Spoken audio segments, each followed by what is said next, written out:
Stu,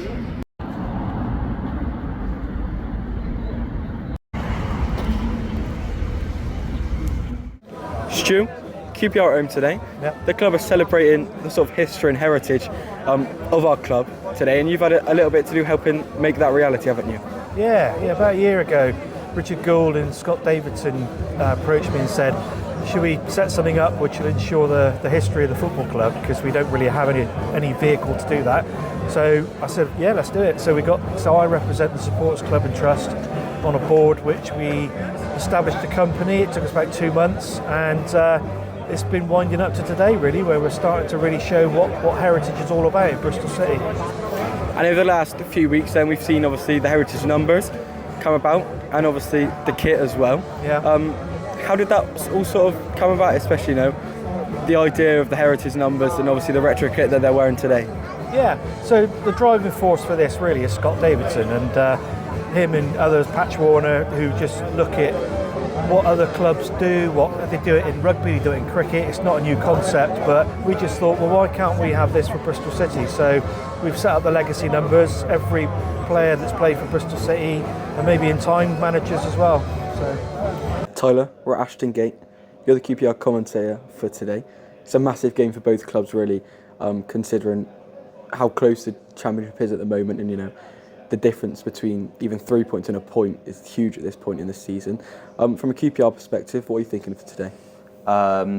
It's become a massive game, I think every game now has become massive for QPR now that it's back to 4 points again, and the games keep on ticking down closer and closer to the end of the season. It's a weird one because for both teams, they're both 4 points off where they want to be, and I think it's almost heading towards must-win territory, because at the bottom of the table you've got teams who are playing against each other who could pick up points. So for Rangers, I think they need to get something out of this game today. I mean, you saw in midweek as well, Bristol City picked up a massive win at home to Southampton, was pushed up back sort of just outside the race, but obviously a win today would put us right up in there. You guys lost out with Stoke. How important do you reckon today's game is for both clubs, and what can we expect from QPR? It's massive. I think if you forget about the Stoke game, then I think Bristol City might be surprised at kind of how well Rangers were playing, to be honest. The last 4 games, they were unbeaten before that Stoke game on Wednesday night, and they were playing well as well. Considering the position they're in, their performances have been really good, and they've been unfortunate on quite a few occasions, to be honest. So I think the hope for Rangers is that Bristol City kind of they overdo it from that Southampton win, and then they look down at Rangers and they think, okay, it should be an easy 3 points. I think that's probably going to suit Rangers coming into it as the underdog, and hoping that Bristol City become maybe a little bit complacent, because I think for Rangers, 3 points probably massive, just as it is for you guys in terms of your playoff push. And then finally, QPR at home today. It's finally looking up. 2 wins from our past 2, and they, against big teams, tough teams. QPR today, you hoping for another win? well, we all expect to win, don't we? But maybe sometimes that's the problem, isn't it? We turn up, and unfortunately QPR will be up for it as well. So I'm not expecting it to be easy, but I think we're hopeful that we'll get a result, and we'll see where we go from there. That takes us into the dizzy heights, doesn't it? And I think it's 14 games to go now, as we're heading in sort of midway through February. As I said before, we know how close the championship has been this season. I think there's still teams, 13th, 14th are still less than 10 points off the playoffs, and still sort of down there at the same time. How are you feeling heading into the last sort of 14 games of the season, and do you reckon QPR will be able to escape relegation?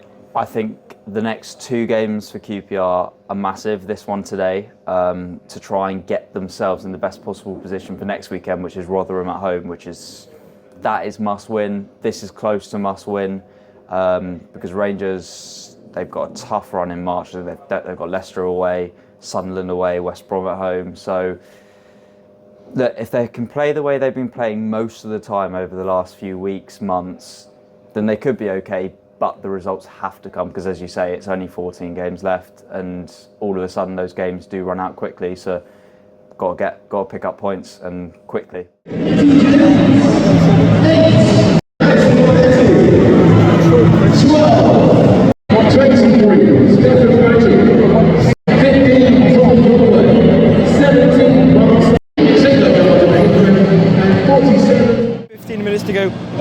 kickoff. Team news is out.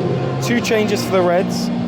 Hayden Roberts and Naki Wells come in from Tuesday's win here against Southampton. 5 changes for QPR. The players are just heading into the tunnel for their final preparations before kick-off.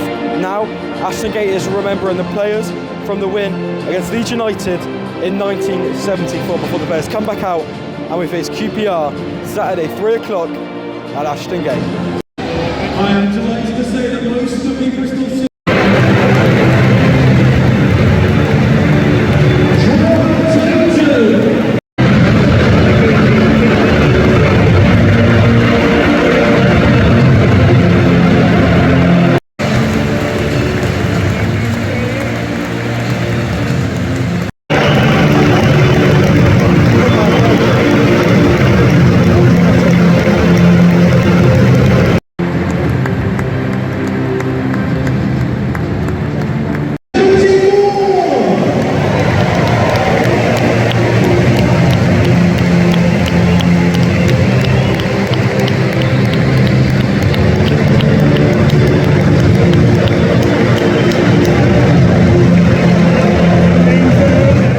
Just before the players come out for kick-off then, let me give you a bit of context on why today's game is so big. After 2 massive wins, Bristol City now sit 11th, just 4 points off the playoff places. Our next few games are absolutely massive, so 3 points today, if results go away again, could push us even further up the table. But if we lose, we'll drop further down and maybe even out of the race.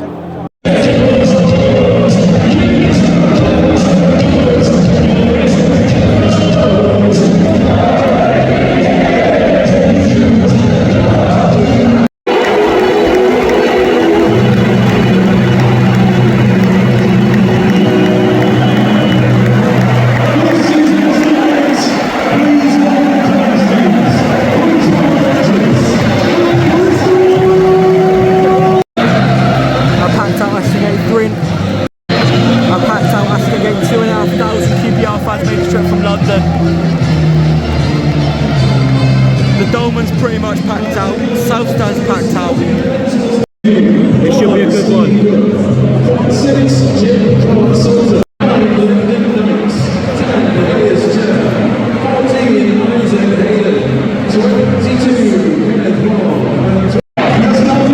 City wearing the retro kit that they wore back in 1974 for that famous win we just talked about.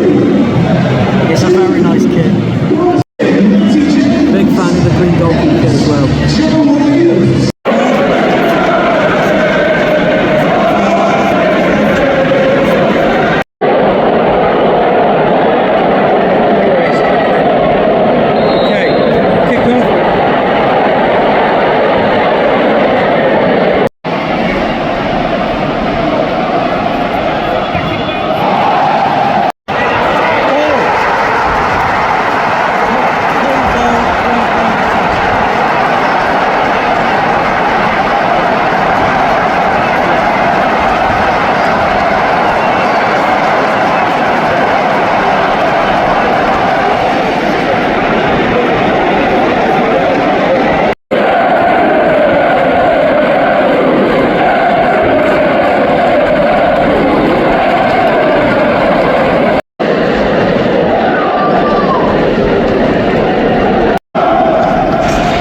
So it's 1-0 just before half-time.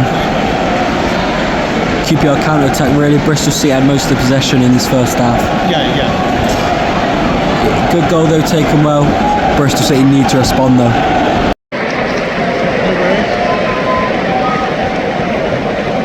Half-time, 1-0 to the visitors, QPR with a goal just before half-time at the 40th minute mark.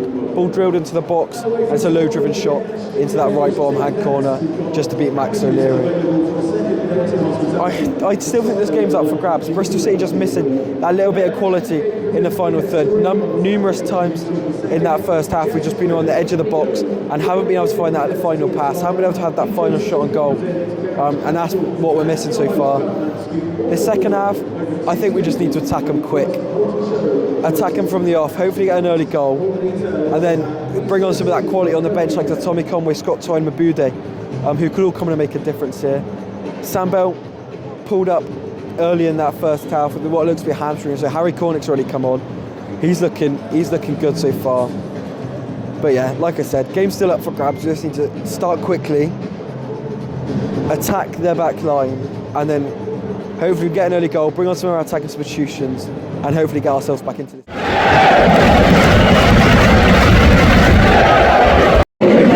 3 of the attacking subs I said about half time. Gardner, Hickman, Bude and Conway coming on. All just before the 60th minute. So a good half an hour to hopefully make a difference.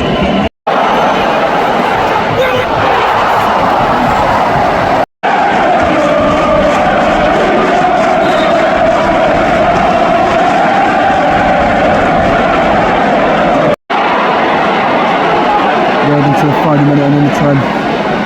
Ashton Gate's getting a bit restless now. QPR just been the better side today. Bristol City haven't looked on their game at all. QPR looked very good. Not been our day. 400 minutes. Bristol City on the attack here. We really need a goal.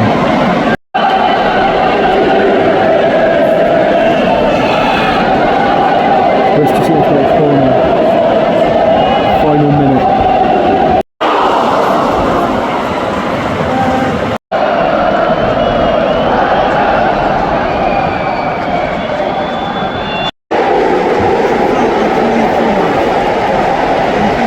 That's full time.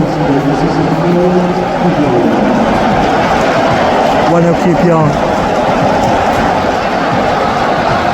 The 2,500 Rangers fans made the trip out from London. I'd value 3 points.